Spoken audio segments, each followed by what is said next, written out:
가끔 이제 우리 대한민국에 이제 많은 관람자들이 와서 아이씨 탈북자라고 해서 군강산 그림 보러 왔더니 뭐 군강산은 없고 정말 뭐 이게 뭐 무슨 탈북자 그림이냐 뭐 이렇게 그러니까 탈북자는 이런 그림만 그려야 된다라는 이 사고의 어떤 메커니즘 고정관념이 같은 게 고정관념을 누군가는 만들어 줬겠죠. 예, 그게 처음부터 존재한 적은 없거든요.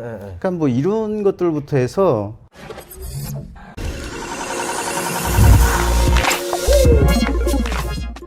우리는 대한민국에서 지금 몇 년 사셨죠? 제 13년 살았어요. 아, 13년. 13년 동안 사시면서 그러면 또 좋은 건 어떤 것이 있을까요?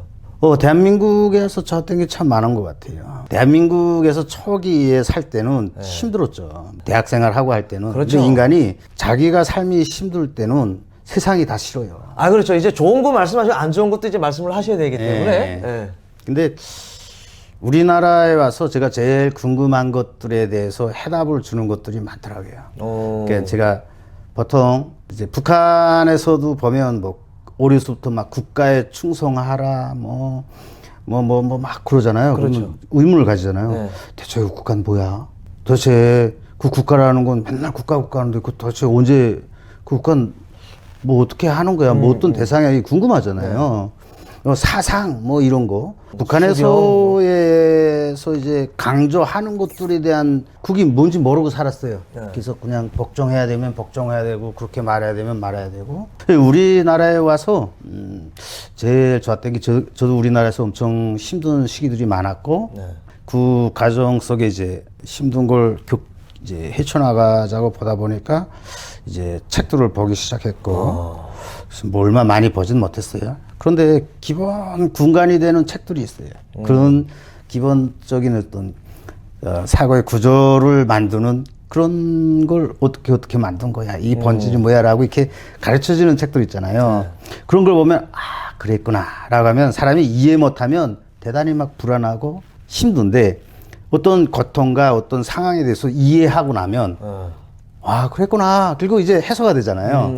예, 그래서 대한민국에는 어떤 예전에 서구의 어떤 유명한 철학자들이나 뭐 심리학자들이나 정신분석학자들이나 여러 개 이제 역사서나 이런 것들 책들이 우리말로 번역된 책들 대단히 많고 그렇죠. 그 사람이 평생 동안 그것을 위해서 살았는데 그걸 단돈 한 19,000원이면 이제 사볼 수 있어요. 그 사람의 인생에 담긴 영혼을 내가 이제 19,000원에 주고 사보는 거예요. 얼마나 저렴하게 이 남의 어떤 그 한 생을 바친 결과물을 제가 이제 알 수 있는 거예요. 이런 것들이 그게 도움이 많이 됐어요, 삶에. 그렇죠. 네. 살다 보면 사람이 이제 늘 이제 빠듯하고 부족하잖아요. 그렇죠. 살다 보면. 그런데 그것만 생각하면 되게 힘든데 이때까지 내가 대한민국에서 뭐 어떻게 살았지? 하고 생각을 해봐요. 그러면 나 진짜 여기에 그냥 맨몸으로 그냥 왔잖아요. 그렇죠. 근데 이때 와서 이제 애도 낳고 결혼도 하고 뭐 집에서 겨울엔 뜨뜻한 집에서 자고 뭐 이러면서 북한 같으면 나처럼 살았으면 아마 굶어 죽었을 거예요. 그림을 그리는데 그림이 뭐 팔려야 뭐 그것도. 그렇죠. 그런데 아직도 살아 있고 이런 것들을 보면 아 옆에서 정말 좋은 사람들이 많더라고요. 맞아요. 그때는 이게 고마운 줄 몰랐어요. 그런데 지금 생각해 보니까 너무 고마운 사람들, 도움 줬던 사람들 이게 너무 많더라고요. 그렇죠. 그와 반대로 우리 대한민국에서 이건 좀 아닌 것 같다라는 것들도 있지 않을까요? 많죠. 물론 뭐 맞습니다. 사람 사는 사이는 다 좋을 수만은 없거든요. 한국 사회에서 살았던 사람들이 뭘 모르냐면 공산 체제가 어떤 사회라는 걸 잘 몰라요. 맞습니다. 그거는 명백하게 말씀하셨는데 살아보질 못했으니까 그냥 듣고 보고 본 것도 뭐 솔직히 미디어를 통해서 봤고 그리고 북한 갔댔다는 사람들은 거기서 가라앉은 데만 가서 봤고 하기 때문에 내면의 세계를 모르고 있는 분들이 솔직히 많아요. 모르는 게 문제가 아니면 언제나 이제 관념보다 경험이 앞서요. 경험을 낸 사람은 이미 배웠던 관념도 바꿀 수가 있어요. 그런데 그 경험이 없을 때 그 경험이 착각이나 어떤 다른 형태의 경험이 없는 관념이 됐을 땐 자기 관념이 예전에 이입받았던 관념이 엄청 앞서요. 우리나라 사람들 만나면서 되게 느낀 게 뭐냐면 심성이 좋은 사람들이 서히 말해요. 뭐 사회주의나 하나 자본주의 하나 달라지는 게 뭐 있겠냐. 나 그냥 뭐 그냥 이렇게 살아도 돼. 뭐 내가 열심히 살면 되지. 그게 너무 착각인데. 이거를 같은 척도가 아닌 이상은 이 언어가 통하지 않거든요.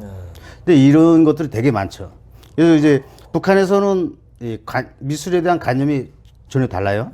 그래서 작가 한 사람이 이름으로 이제 그림을 그리는 것보다 작가 그 한 사람의 어떤 영혼과 사물을 대하는 어떤 해석과 이런 것들이 이제 미술로 드러나는 게 아니라 그날은 그림은 어떤 그림을 그려야 돼라는 정치적인 이거 벗어나면 니네 정신이 좀 이상한 애들이야. 네. 이렇게 딱 돼서 나오잖아요. 자기의 예술적 표현도 할 수 없는 체제인데 우리나라 사회 이제 작가들은 대부분 보면 자유민주주의라는 게 이게 그냥 태초부터 이 선거잖아요. 대통령 만들고 이렇게 해서 서구식 이런 걸 받아들이고 하면서 태초부터 있었기 때문에 당연하잖아요. 그래서 그림을 그리는데 아니 무슨 내가 그때도 그런 세상이 온다고 해서 내 그림의 주제를 남이 정해줄 수가 있냐 이런 상상을 못 하는 거예요. 그러니까 이게 북한에서 살고 이제 중국에서도 살아보고 여기서도 살아보면서 느꼈던 게 참 사람을 어떻게 깨우치거나 어떤 사람과 어떤 거의 비슷한 이 생각의 메커니즘으로 이렇게 간다는 거는 참 쉬운 일이 아니다라는 걸 느껴요. 제가 거의 우리나라는 이제 정확히 이제 386, 586 이런 86세대 운동권 하던 사람들이 지금 거의 60대, 50대 후반 60대, 70대 됐잖아요. 그렇죠. 그 사람들이 거의 이제 세대 연령축으로 보면 우리나라의 기득권을 딱 짚고 있어요. 이 사람들이 젊었을 때에 뭘 했냐라고 하면 이제 러시아, 중국, 그때는 중국이 못 살았으니까 이제 북한, 이제 찬양하면 살았잖아요. 그러다 보니까 그걸 또 이용해서 이제 지금 기득권을 잡았으니까 그 사람들이 되게 많아요. 미술판에도 들어가면 자기하고 이제 생각이 다르면 무슨 작가가 무슨 정치 얘기하고 무슨 그런 얘기를 하고 있어 라고 하거든요. 근데 작가가 그러면 뭘 표현해야 돼요, 그러면? 맨날 나무를 컵 갖다가 그릴 수는 없잖아요. 그렇죠. 예, 그러니까 이게 자기의 이 사람들의 특징이 젊었을 때부터 김일성, 김정일의 어떤 이런 것들을 받아들였기 때문에 다름을 이제 존중할지 몰라요. 맞아요. 저도 그거는 솔직히 말씀드리면 저도 그렇게 생각을 하고 있거든요. 이거는 무슨 미술 작품에서만이 아니고 모든 예능이든 대학이든 다 똑같아요. 사람이 각자 생각이 다를 수가 있거든요. 예. 근데 그거를 존중을 해줘야 되는데 자기 생각과 다르다라고 하면은 아니야. 톡 이러고 제가 대학원도 솔직히 그러다가 한번 다니다가 그만둔 적도 있는데 대학이나 모든 거는 가르치는 쪽에서는 가르치면 되는 건데 이거를 자기의 생각에 맞춰서 이렇게 하라라고 찍어서 얘기하면 여기 북한입니까 약간 좀 그런 게 있더라고요. 이제 말씀하신 것처럼 서로의 각자의 생각과 이런 거를 존중을 해주는 게 이게 바로 민주국가 아니냐. 예, 저는 그렇게 생각을 하는 것 같습니다. 자, 그러면 지금 어때요? 행복하신가요? 좋죠. 애들만 보면 행복하지 않아요? 애들 보면서 이렇게 가식적으로 행복하다 이런 게 아니라 일도 더 많고 이제 자기의 시간도 많이 이제 할 거 못하고 하지만 어떤 생각이 드냐면 제가 좀 나이가 좀 있어가지고 장가를 가서 애를 낳기 때문에 우리가 가지고 있던 사랑이라든가 가족이라든가 이런 개념이 갑자기 의미가 달라지더라고요. 그래서 좀 북한에서도 혼자 계속 열심히 지금 여기 와서도 혼자 이제 가족을 얻었는데 가족이 이런 거였구나 라는 걸 이제 느끼게 되고 또 애들을 이렇게 자고 있는 걸 보면은 참 복 받았다. 내가 어떻게 이렇게 혼자 이렇게 내 살기 위해서 이렇게 뽀득거리면서 여기까지 왔는데 이렇게 가족까지 있고 날 또 믿어주는 와이프도 있고 하니까 되게 좀 삶에 나 참 걔도 신한테 참 너무 많은 적을 받았네라는 생각이 들어요. 저 애들 보고 와이프 보고 하면 살아갈 힘이 생기고 예. 그렇습니다. 조금 철들었어요 이제. 철이 조금 제 생각 해보니까 우리나라는 이렇게 모든 관념이 이제 주변에서 발생하는데 저희는 어렸을 때에 혼자 강에 나가서 놀고 산에 가서 나무 타고 사실 그때 누가 사고 날까봐 지켜준 사람도 없었고 그 생각을 하면 애들이 뭘 쳐도 참 이 점이 좀 과한 것 같고 좀 그래요. 북한하고 한국하고 그 육아 문제를 비교하자면 끝도 없어요, 솔직히. 예. 끝도 없어요. 뭐 하물며 씻기는 거 함질러부터 시작해가지고 끝도 없습니다. 이제 하고 나는 제때에 더 했는데 뭐 이런 생각하니까 예. 그냥 이렇게 걱정되는 것보다 더 이제 봐줘야 되고. 그래 설마 또 야 난 저 때 더 했는데 너는 너무 행복한데 그냥 아빠대로 살라 하면서 뭐 그러시는 건 아니죠? 아니죠. 그 내가 못한 것만큼 그때에게 애는 뭐 세상은 다 변하니까 상경도 그렇죠. 내가 살아생전까지 뭐 어떻게 얘한테 인까지는 내가 좋은 것만 많이 봤으면 좋겠다 뭐 이런 생각이 들죠. 우리 작가님께서 이제 살아가는 삶이 애들과 와이프를 위해서 또 새롭게 이제 또 생기지 않았습니까? 살아가는 원동력이 생긴 거잖아요, 한마디로 말하면. 그러면 혹시 앞으로 꼭 해보고 싶구나, 이루고 싶은 꿈이 있다면 어떤 것이 있을까요? 뭐 화가로서 작가로서의 꿈이 하나 있고 네. 또 아빠로서의 하고 싶은 건 책임감이죠. 책임감. 네. 그렇죠. 뭐 물질로 권력으로 아들한테 뭘 지내주겠다 이런 것보다는 네. 그래도 아빠로서 어느 정도는 자식들이 만족하지 않을 수도 있지만 책임감을 다해서 걔도 아빠의 역할은 해줘야 되겠다 이런 생각이 들고 네. 예, 뭐 작가로서는 제 원래부터 꿈을 설정을 했댔기 때문에 네, 탈북이라는 어떤 아젠다, 네. 북한이라는 독재 여기서 나왔어도 네. 어떤 심리적 부분에서 글로벌한 어떤 심리적 부분에서 편향되지 않고 또 얕지 않고 인정을 받을 수 있는 그런 작품 활동을 하면서 또 인정을 받으면 더 좋겠죠.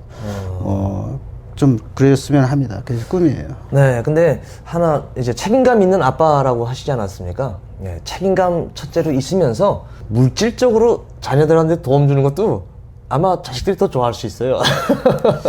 그게 그건 1차원적인데 부모의 생각인데 그렇죠. 네. 원래 모든 이제 인간의 이 가장 기본적으로 보면 물질을 물려준다고 해서 자식이 그 물질의 혜택을 받고 잘 된다고는 없어요. 그렇죠. 근데 네, 그리고 현실적으로 자식이 더 좋아할 수 있다. 네, 네, 그거죠, 저는.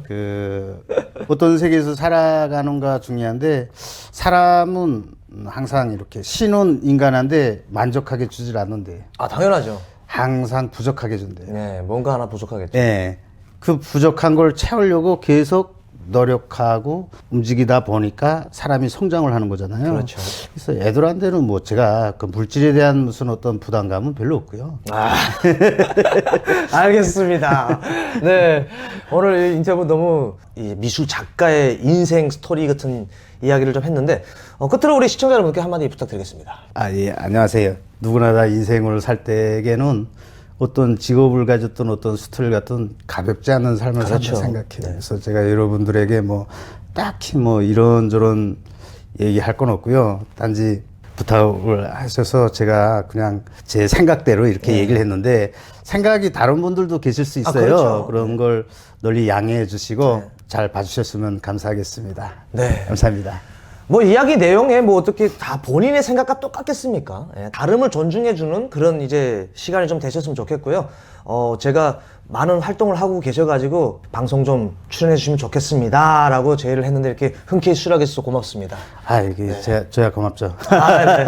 자, 그러면 오늘 영상이 우리 시청자 여러분들께 조금이라도 공감이 되셨다면 구독과 좋아요 부탁드리겠습니다. 네, 감사합니다. 구독과 좋아요 꼭 부탁드립니다. 네, 감사합니다. 감사합니다.